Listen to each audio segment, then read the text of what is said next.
Hello there. Welcome to my session. We are going to be talking about how do you create work-life balance or a balance rhythm, as I call it. And I don't want you to get hung up on wording around balance. Can I have balance? Is it attainable? All those things. We're going to talk through that. So my name is Myra Shaw. I'm also known as Maven Myra. And a maven is simply someone that shares their knowledge with others, which is what I get to do with you today. And that's what I get to do in my business every day as a strategist, facilitator, public speaker, podcaster, all of those things. But the title that I love the most is that I'm a sassy hope cultivator. That means I get to inspire, encourage, and gently push along others that need to deliver what they were created to do in the world. I often say everyone is not waiting for Maven Myra. Someone is waiting for you and what you have. So before we get rolling into the content, if you would like the replay, a recording of the replay, this is my 5th session this morning. When I send the replay recording out, you're going to get all 5 of those sessions. So if you would like that, simply drop your email in the chat, and that will indicate to me that we need to send that to you. Luminary is not recording all of the virtual office hour sessions, so that's on us as speakers to do that. So if you would like that, drop it in the chat and we will make sure that you get that. And again, you're going to get the benefit of getting all 5 of the sessions that I've hosted today. My last or next ask is that you can scan this QR code. It will keep you connected to me. You can request me as a speaker, maybe for your organization or something you need it for. You can schedule a free chat with me, subscribe to my podcast, all of the things that connect you to me. You can do that by scanning this QR code. I will also show this QR code again at the end of the presentation. So if you miss it here, you'll have another opportunity at the end. I'm also going to drop my LinkedIn here in the chat. Feel free to connect with me also on LinkedIn. I am active on that particular platform. Now, our last little item before we jump into the content, I love to have audiences, especially in virtual spaces, do a little bit of a breathing exercise, because like today, you're bouncing in and out of different rooms and taking in information, and also probably working a little bit and, figuring out, did you move the clothes from the washer to the dryer and all the other things that we think about in a day. So let's do a little bit of deep breathing. We're going to do 3 deep breaths, and then we'll jump into our content around creating work-life harmony or balance. I personally call it a balance rhythm. So let's take a deep breath in and out. On your next breath, I want you to go a little bit deeper. Take a deep breath in and out. And your final breath, take a deep breath in, hold it for a moment, hold it, and out. All right. So I want to just remind you that you can do this breathing exercise anywhere where you feel like your brain's trying to do too many things. You just need to calm yourself down.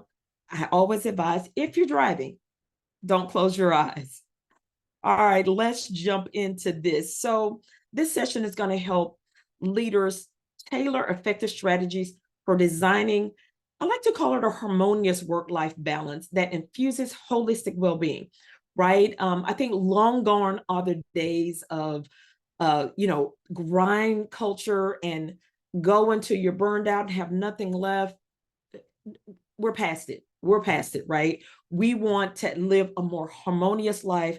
We want to have a bit more work-life balance. So what's the first thing I want to share with you? The first tip is to spend quiet time with yourself. Only you can identify the harmony that you desire in your life. And what does that quiet time look like? I will give you my example and story of that is I started my quiet time with simply 60 seconds in the morning. 60 seconds. I felt like that's as long as I could sit still, be quiet, and not do anything. I am a doer, an executor, a tasker. I am very aware of that about myself. So this quiet time, this creating more balance was really a challenge for me. I will be absolutely authentic in sharing that. It was a challenge for me, which is so interesting how the thing that we have to learn and really dig into winds up being the thing that we share so frequently with others. But that's how I started. 60 seconds. That's as long as I could sit still, quiet myself, and just be. That 60 seconds grew to 5 minutes, to 15 minutes, to 30 minutes, right? But if you have not ever kind of just sat to be, simply be, not on your phone, not on your laptop, trying to quiet your mind where it's not thinking about all the tasks you have to be gentle with yourself in that process. It is not, I didn't find the easiest thing to do, which is why I started with 60 seconds. So be gentle with yourself in that process. And some days it still is difficult. I have to go back from being able to do 30 minutes today. I could only get 5, right? Be gentle with yourself in this process.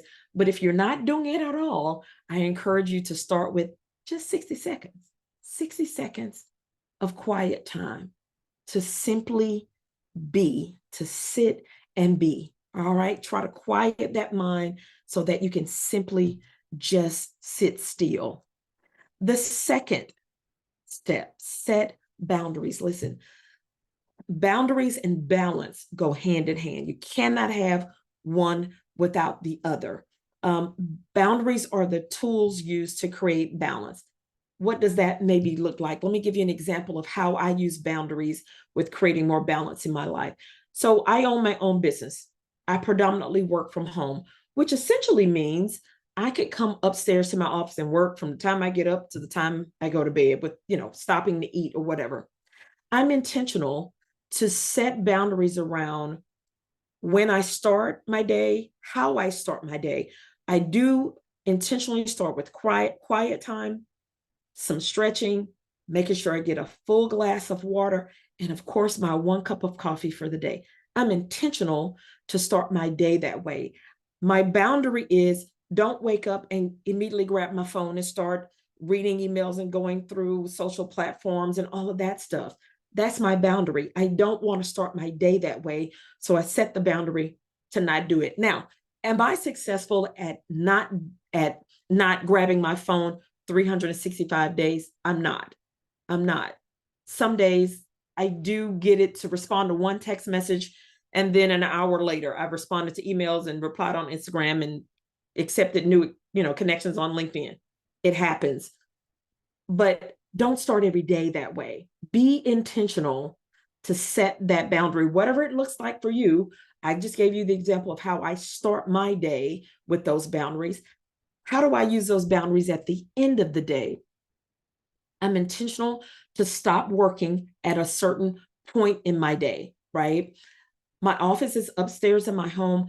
I'm intentional that when I stop working, I don't take my laptop downstairs with me. I leave it up here in my office because I know if I take my laptop downstairs and I go cook dinner and finish dinner, I'm going to get back on my laptop. I know that about myself. I enjoy the work that I do, but that doesn't mean I don't need to give myself intentional boundaries and breaks from it. Okay. So I'm intentional to stop work around a certain time each day. And then at the end of the evening, I'm intentional to get off digital devices at a certain time so that I can start to downshift into getting ready for bed. For me, I need the downshift. I can't go from just a hard stop, take a shower, bath, and go to sleep. My brain is going to still be running, going 100 miles an hour. So I have to be intentional to do that downshift, to slowly bring myself from my wonderful high of working and going all day, of getting off digital devices. I actually have a whole bath routine, just kind of slowing my body down so that when I actually get ready to go to sleep, my brain is not trying to force itself into reminding me of all the tasks I still need to do for the next day, or all the things that I maybe didn't get accomplished that day. My brain knows, okay, she started her evening down shift. So my brain knows it has to come with me and start to slow down, start to digress. And getting off digital devices is one of the boundaries that helps me with that downshift, right? If I stay on my phone, my iPad or something, right before it's time to go to sleep, my brain is still processing what I just saw and how do I need to respond or reply or whatever that looks like. So here's what I want you to share with me in the chat or jot it down in your own personal note. What's one boundary you can create and set to help you create more balance in your life? What's one boundary that you can set that's going to help create more balance in your life? Again, I gave you my examples of how I start my day, how I end my day, and my intentional boundaries around digital devices, not going first thing in the morning and not staying on it until right before it's time for me to try to go to sleep. So those things are the boundaries I use to create more balance in my life. I want you to think about more ways that you can incorporate doing that for yourself. All right. Let's swing over to our final tip. Not checking emails on my phone after 5 p.m. And she said, and also when I head out to walk my dog on my lunch break. I love that, Sophia. Yeah. When you go to walk your dog or your lunch break, let it just be about you and your dog, you at lunch, just you. I always encourage folks, don't eat your lunch in front of your laptop. Don't work through lunch. I know me as a business owner, sometimes it's just like, oh, I can just keep going. Be intentional. Give yourself those little micro breaks throughout the day, right? Walk your dog, no checking the device. Have your lunch, no checking the device. I love those, Sophia. Thank you for sharing those. I will sometimes go make my breakfast and bring my breakfast back up to my office, but I'm really intentional to not work while I'm having lunch. And then, of course, I don't work while I'm having my dinner as well. Again, those are some of the boundaries that I've put in place to help me create more balance in my life. And I encourage you to keep kind of evaluating that, right?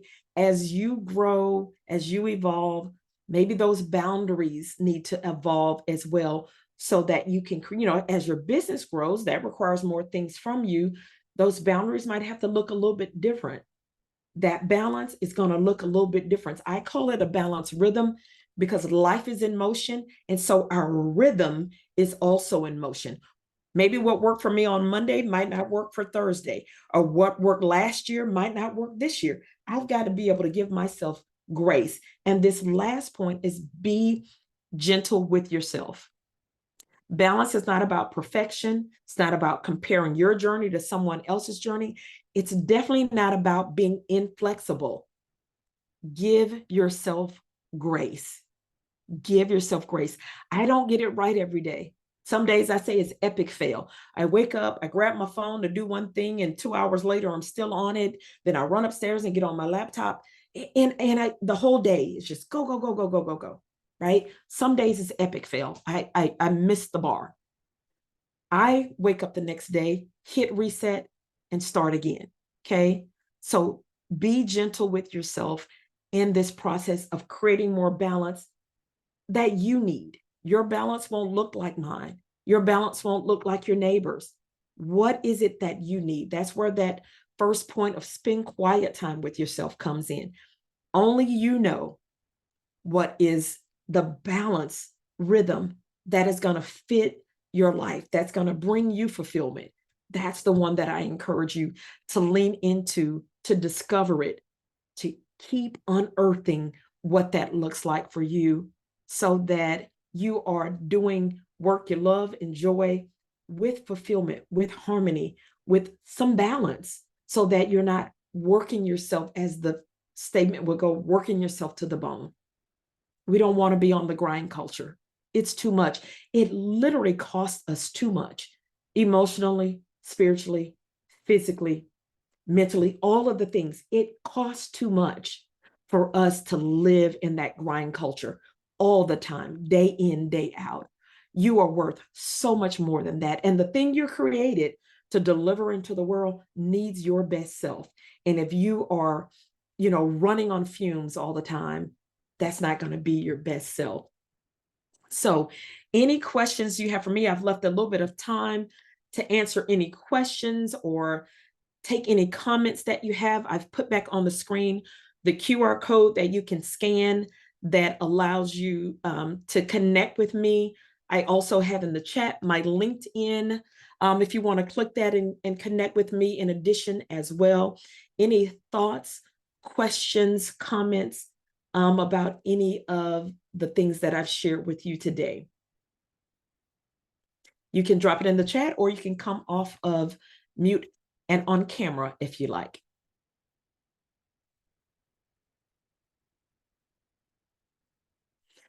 No? All right. Well, the final thing that I love to share with my virtual audiences is to remind you that you are CPR. That's a Maven quote that I've created, and it stands for you are capable, prepared, and ready, I say, for your very next step. That means if you're at step 15, you're ready, you're CPR for step 16. You don't have to worry about step 20 yet. You don't have to get all overwhelmed and fretting about that. Step 19 will make sure you're prepared for step 20. But right now, if you're at step 15, step 16 is the one that you are CPR for, and I am applying gentle pressure to you to take your very next step. If you don't have any other questions or thoughts, that is the end of this session. Thank you for joining me, and I look forward to connecting with you from you scanning the QR code or connecting with me on LinkedIn. Enjoy the rest of your Women's History Month and enjoy the rest of the summit. Talk soon. Bye-bye.